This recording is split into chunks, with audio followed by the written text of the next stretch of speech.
12টা almost বেজেই গেছে। শুরু হলো বর্ষবরণের সেলিব্রেশন। Happy new year 2025।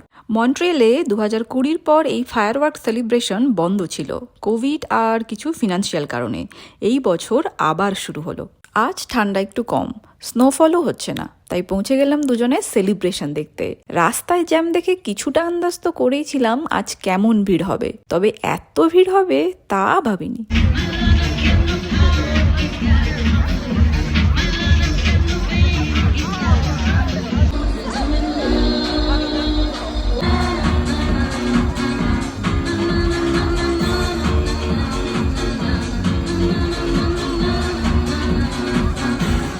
বাড়ি ঢুকলাম রাত 2টো। সকালে উঠে দেখি নতুন বছরের প্রথম স্নোফল। সিম্পল অ্যাভোকাডো টোস্ট আর এগ ভুর্জি দিয়ে আজকের ব্রেকফাস্ট। তারপর স্নান করে দিলাম পুজো। সবাই সুস্থ থেকো, ভালো থেকো, নতুন বছর ভালো কাটুক।